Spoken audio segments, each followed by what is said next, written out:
नमस्कार, कहिए कैसे हैं आप सभी? तो हम बात कर रहे थे कि कैसे अटल बिहारी वाजपेयी जी ने पॉलिटिक्स में प्रवेश किया और आज हम बात करेंगे कि कैसे उन्होंने जनसंघ को लीड किया।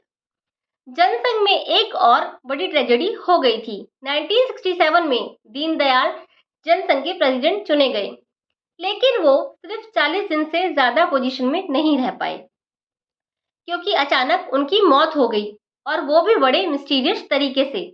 वो एक चलती हुई ट्रेन में चढ़ने की कोशिश कर रहे थे कि किसी ने उन्हें पीछे से धक्का दे दिया।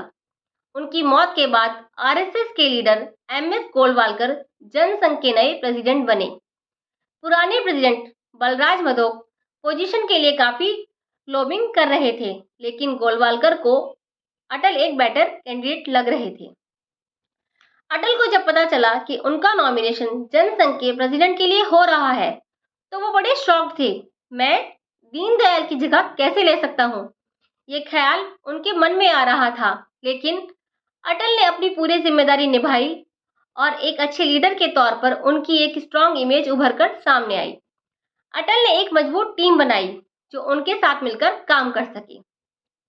हालांकि अपॉइंटमेंट हो चुके थे, मधोक के दिल में अटल के लिए रिवेंज की फीलिंग अब भी थी। वो हर मौके पर अटल कोई बात का प्रोटेस्ट करते थे, लेकिन मधोक अटल को कमजोर नहीं कर पाए। अटल को देखकर वो हमेशा गुस्से में आ जाते थे, जबकि अटल कूल कैट बने रहते थे। मधोक अपने व्यूज में एक्सट्रीम थे, जबकि अटल हर बात को केयरफुली जज करते थे। अटल मिडिल ग्राउंड में रहकर हर साइड के गुड पॉइंट्स देखना पसंद करते थे। जैसे मधोक एम्प्लॉयज के लिए मुस्लिम इश्यूज को लेकर एक्सट्रीम ओपिनियन देते थे, लेकिन अटल ने ऐसा कभी नहीं किया। अटल हमेशा टैक्टिकल अलायंस के फेवर में रहे। कई मौकों पर उन्होंने सेम गोल अचीव करने के लिए ऑपोजिशन पार्टी का भी साथ दिया।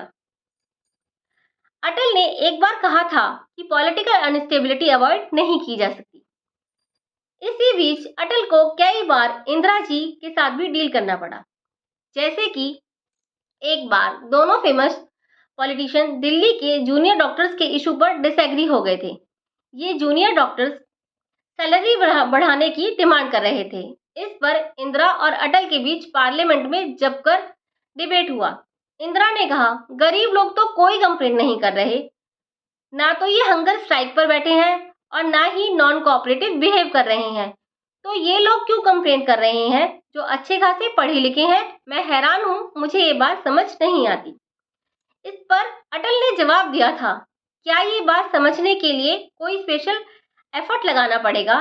गरीब लोग कभी आवाज नहीं उठाते, उन्हें हमेशा ही दबाया जाता है और उनमें यूनिटी भी नहीं होती, जबकि ये लोग पढ़े लिखे हैं, इसलिए उन्हें अपने राइट्स पता है।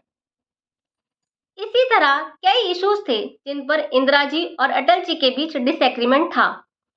1970 में इंदिरा ने जनसंघ पर एंटी मुस्लिम होने का आरोप लगाया और ये भी कहा कि ये इंडियनाइजेशन प्रोग्राम के अंडर देश चलाना चाहता है, और ये भी डिक्लेयर कर दिया कि वो जनसंघ ग्रुप से सिर्फ 5 मिनट में निपट सकती हैं।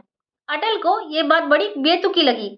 उन्होंने इसका जवाब दिया, प्राइम मिनिस्टर इंदिरा जी कह रही हैं कि वो हमसे सिर्फ 5 मिनट में निपट सकती हैं, लेकिन 5 मिनट में जब वो अपने बाल ठीक नहीं कर सकती, तो हमें क्या ठीक करेंगी?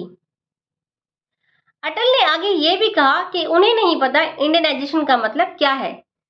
जनसंघ का प्रोग्राम तो सेक्युलरिज्म है, जिसमें सिर्फ हिंदू या मुसलमान ही नहीं बल्कि सारी इंडियन पॉपुलेशन इन्वॉल्व है। अटल ने कहा था, Indianisation is a Mantra of national awakening. उम्मीद करती हूँ मेरी वीडियो आपको पसंद आई होगी।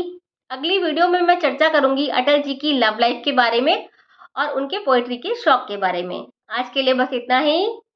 धन्यवाद।